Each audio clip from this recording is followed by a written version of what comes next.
Hello, good afternoon. I'm Anoka Faruqee. I'm an associate professor at the School of Art. I'm also an alum of Yale College, class of '94. So I wanted to welcome you all here on campus. And today I'm going to be speaking, I should say I'm a painter. That's what I do primarily. So I'm not an art historian. So I'm going to be talking about Josef Albers' interaction of color from my perspective.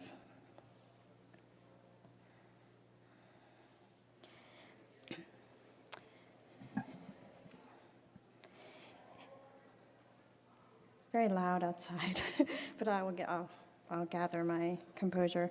In the courses he taught, Josef Albers provided students primarily with experiences. Could we also get the light slower too?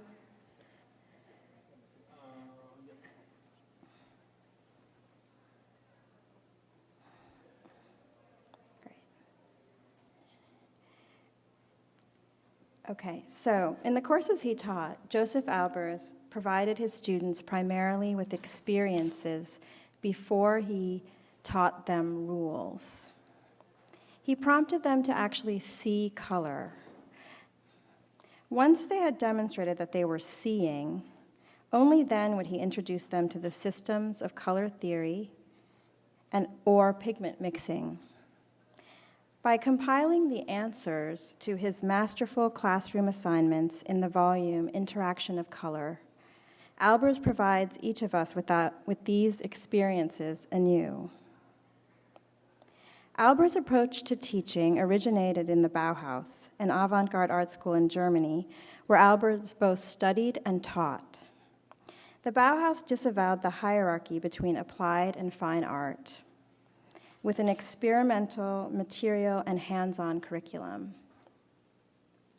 With its closure under Nazi pressure in 1933, many of the Bauhaus artists fled Germany, and Albers, via Black Mountain College, eventually became chair of the design department at Yale. After his retirement, he worked with the Yale Press in 1963 to publish The Interaction of Color as a screen-printed edition of 150 color plates. One of these original volumes is laid out here for you to look at after my talk. I hope you'll have a chance. I timed the talk so it was a little shorter so that you'll have a chance to look at these beautiful, impeccably printed plates from the 1963 edition. In talking about the interaction of color, Albers says, this book does not follow an academic conception of theory and practice. It reverses this order and places practice over theory, which after all is the conclusion of practice. Albers didn't want to tell his students the right answer. That would prevent them from finding the answer themselves. And Albers' teaching methods are ingeniously congruent with how color functions in experience. Albers says, in dealing with color illusion or color relativity, it is practical to distinguish factual facts from actual facts. This is the distinction that Albers makes between physical fact and psychic effect. Factual color is how we name, measure, or locate color, what we know color to be in isolation. I've pasted here a color chart based on the Munsell color system used by a printing company to locate, quantify, and map color. Actual color, on the other hand, refers to how color appears to us when it exists in a context, as it inevitably does in the world as we experience it. Thus, it could be said that factual color is rule-based. It is what a color is as a fixed, absolute, and isolated entity. By contrast, we learn about actual color via trial and error. It is fluid, contingent, and integrated. Factual color has always been the focus of most of historical color theory in art, design, industry, and science. For example, theorists of color have created color spaces or color shapes or color solids from which to locate and quantify every imaginable color. Here is Philippe Otto Runge's color sphere from 1810, showing both the surface of the sphere as well as vertical cross-sections and horizontal cross-sections. This is a diagram of Albert Munsell's color sphere, which was established in 1900 and still is in use today in various industries. The Munsell sphere uses the three properties of color, hue, value, and saturation, as different axes of the sphere. And finally, we have the CIE chromaticity chart developed in 1931, a triangular color space that deals with the color of light.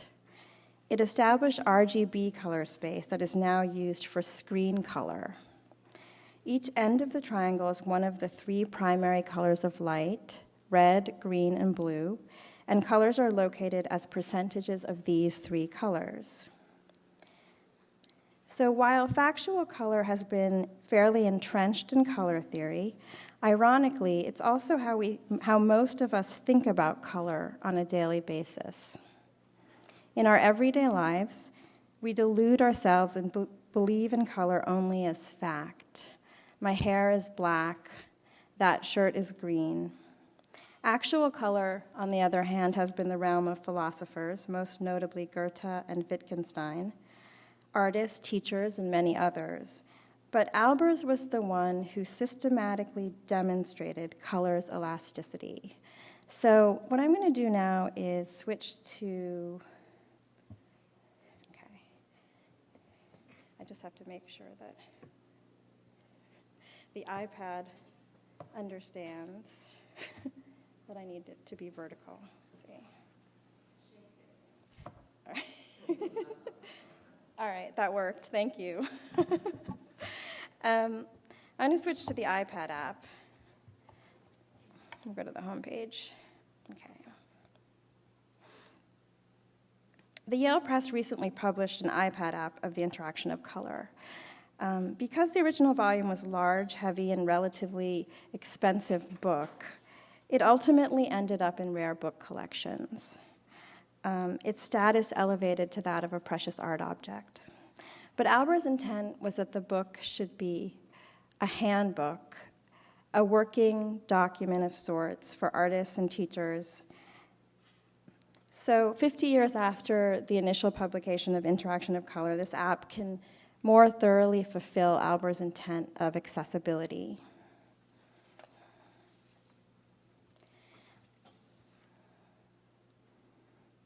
So the iPad app allows us to view all the plates and commentary. And just to reiterate, the interaction of color, as I mentioned earlier, is a compilation of students' answers to Albers' problems. So these were works done by his students, and he would give them problems to solve. And they would do so by making collages with cut paper. So the first problem that Albers would give his students is, make one color look like two. There are two squares here, one at top and one at bottom. They actually look quite different, but the app allows me to expose that they are factually the same. So if I click on this button here, the flap lifts. By clicking this button, the middle portion of the study lifts off to show that the two squares are really the ends of one consistently colored strip of paper. In the original screen-printed edition, these are carefully constructed paper flaps. When we look at this study, students will often ask me, how does this happen? We know that orange and blue are opposite each other on the color wheel. They're what we call complementary colors. Seeing one color makes our eye want to compensate by seeing its complement.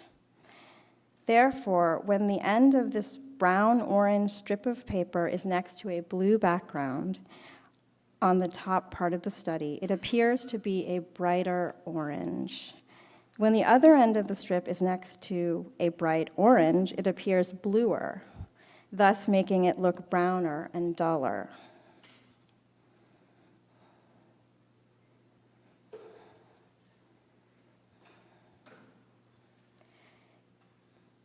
In color, there are three components at play. In addition to hue, value and saturation are always at work. Value is what Albers calls light intensity. It is how light or dark a color is in relation to our idea of a grayscale. Just as hue operates in context, so does value. See here, there are two gray triangles. The top triangle looks much darker than the bottom triangle. But when we remove the middle gradient, we see that both triangles are the same middle gray. Again, in Albers' original edition, we could isolate the triangles by using paper masks.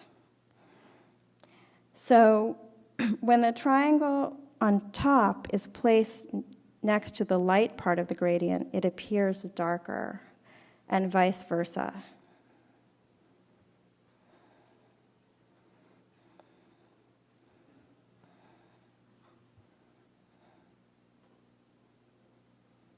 So this problem would be called three colors appear as two. Oh, sorry, I got the wrong one. This one is three colors appear as two.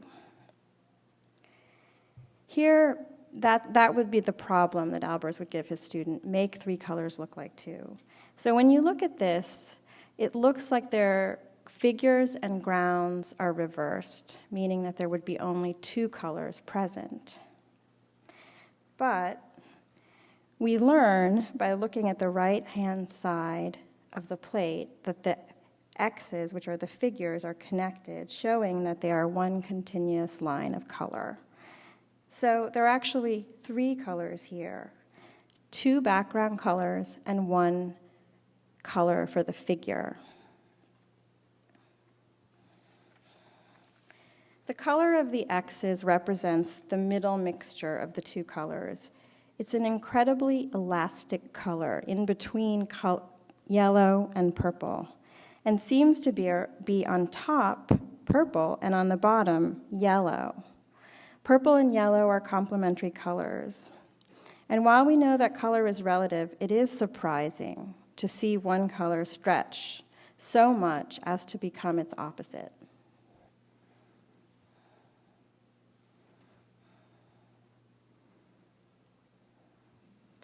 Okay, so this problem is called two colors look like one.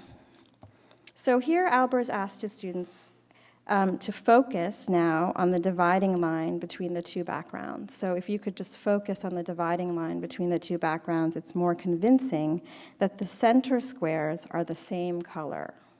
They look to be the same color the more you stare at the center line.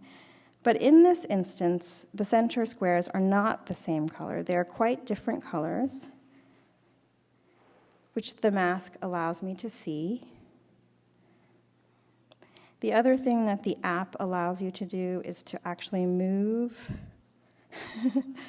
So it's as if though you're working on the collage and you haven't glued it down yet.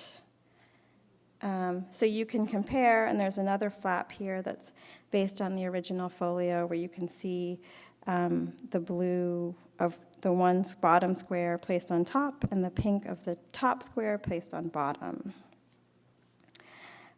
So this, on the top part of this study, a duller, less saturated pink sits on a much more saturated or more chromatically intense pink. The saturated pink, in a sense, overwhelms the dull middle square and makes it appear more like blue. So it's pushing it to the other side of the color wheel. The same thing is happening at the bottom, where a more saturated blue makes the duller blue look pinker. This is what Albers calls color subtraction.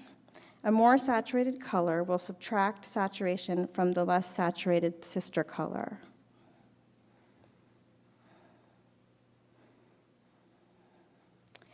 So here you see a red circle. Please stare steadily at the center of the red circle. It may be difficult for your eyes to keep fixed on that point, but humor me and try to keep your gaze steady.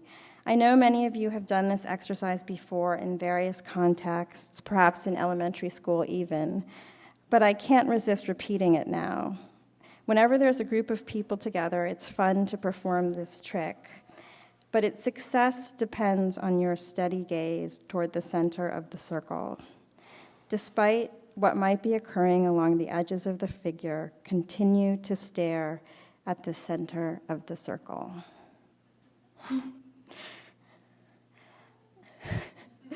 So, what did you see? Hopefully, many of you stared at the center of the circle and saw an afterimage, which was a blue-green afterimage, or cyan, which is the complement of red. So, again, these colors, green and red, or cyan and red, exist opposite each other in the color wheel, and this is called an afterimage, also known as simultaneous contrast. As I mentioned earlier, this is how the human eye works. When we stare at red, our eye exhausts our capacity to see red and compensates by seeing the opposite color. This simultaneous contrast explains most of color deception. When we see, we are seeing afterimages all of the time. So I often tell my students the story of working on a class architecture project as an undergraduate. The project involved many days and hours of cutting bright red-orange paper. When I was finally done, I breathed a sigh of relief, only to be horrified at the sight of my blue and cold complexion in the mirror. For some time afterward, everything and everyone around me had been sucked of its characteristic warmth. It was actually quite freaky, but it was afterimage at work. Albers says, quote, "The fact that afterimage or simultaneous contrast is a psychophysiological phenomenon should prove that no normal eye, not even the most trained one, is foolproof against color deception. He who claims to see colors independent of their illusory changes fools only himself and no one else." So the plates also show how we can find the middle mixture between two colors and create an illusion of transparency, even when all the colors present are opaque. We can use that illusion to create spatial illusions in color. In this case, the more dominant the yellow is over the red, the more it advances in space.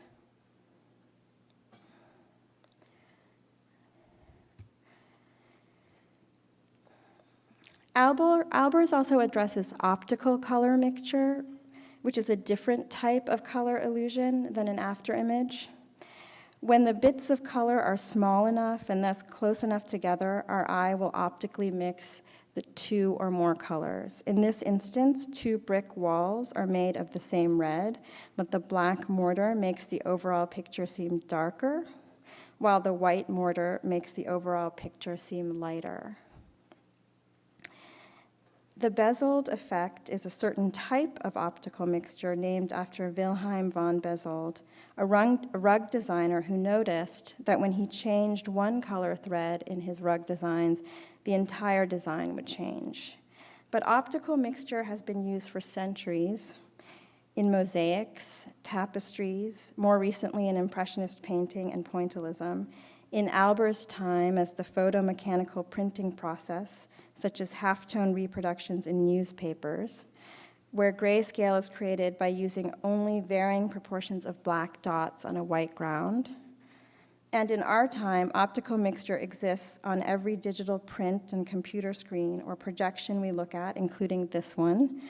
The pixel is the ultimate use of optical mixture, with bits so tiny we cannot even recognize them as such.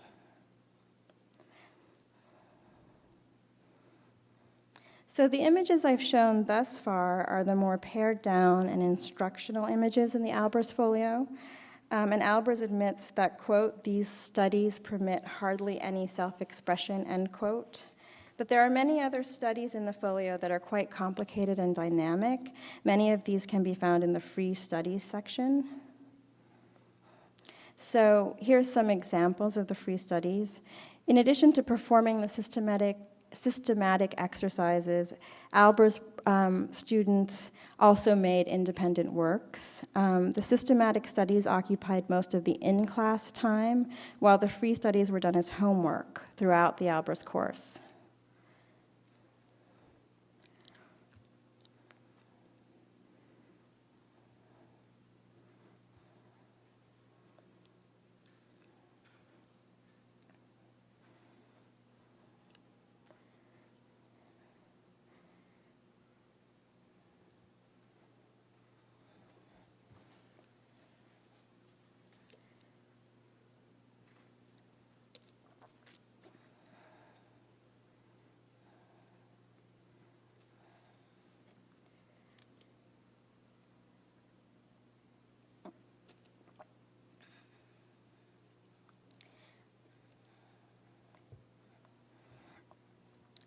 There are numerous beautiful plates in this volume, and the iPad app allows you to see all of them in a more immediate way than I've ever experienced.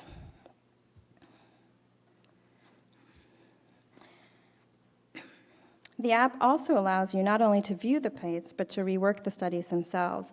And anybody can do this, no matter what your background in art or color. This is how you can learn to see color, by trial and error and by doing the exercises. So if you can go to My Studies, and all of the plates appear as blanks. So this was a study that I did based off of the format of one of the Albers studies, but I added my own colors. So you can basically choose a palette and pull these things out and change, just with the touch of a finger, the colors. So it's like working with cut paper. All of the Albers exercises were done with cut paper because Albers didn't want his students to get bogged down with mixing pigments and being distracted by that. He wanted the process to be about seeing.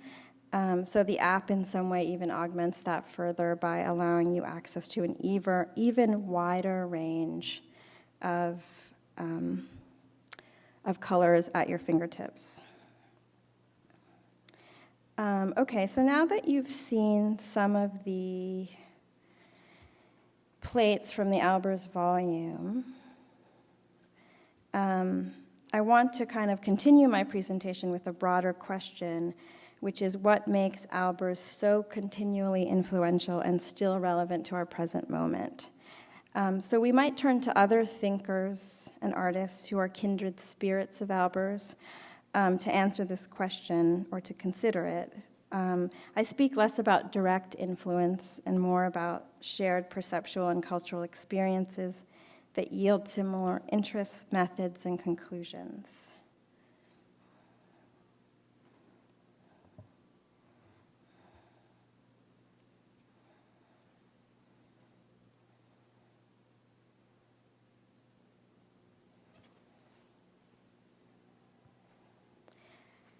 So Albers' idea of putting practice before theory was not in itself groundbreaking.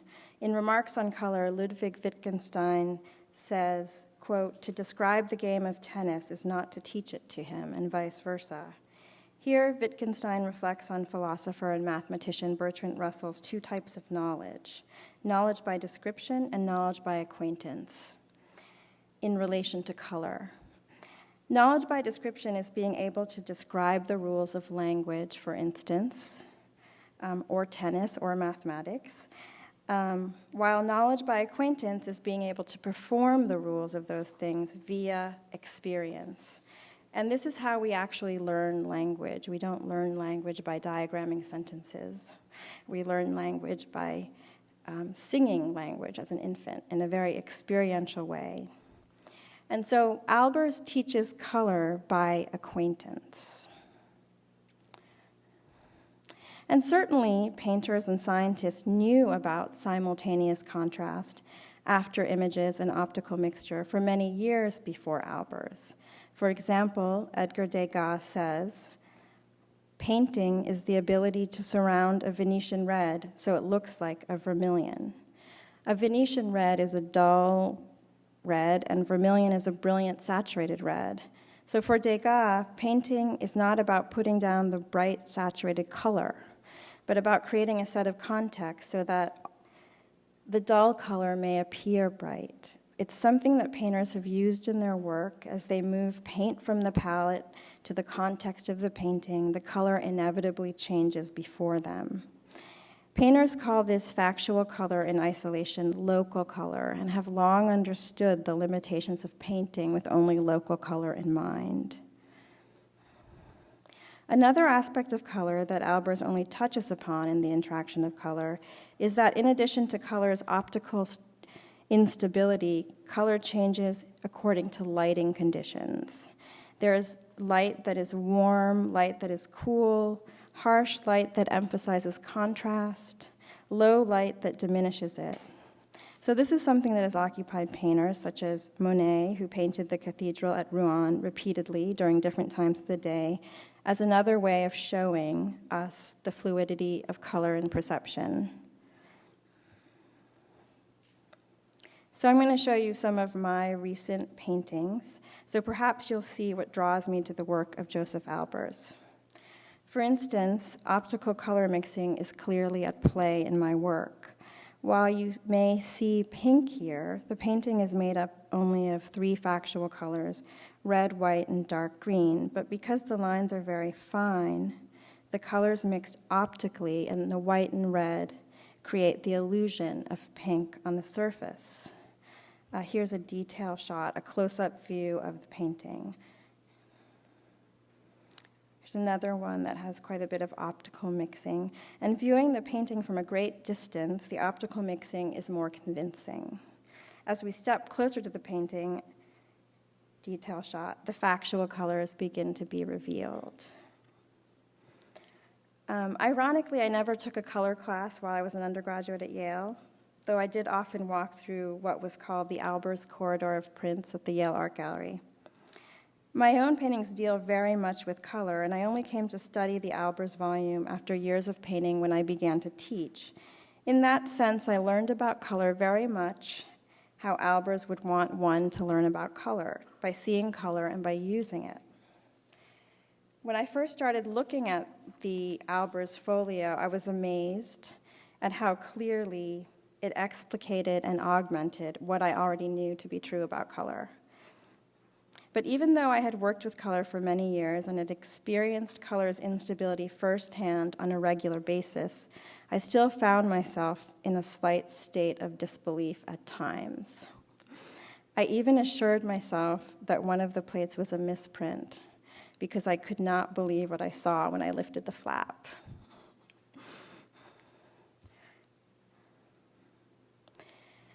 Perhaps my temporary experience of disbelief is key to understanding the importance of the interaction of color. We know that the reversal of theory and practice, or the understanding of color's relativity, were not in themselves groundbreaking.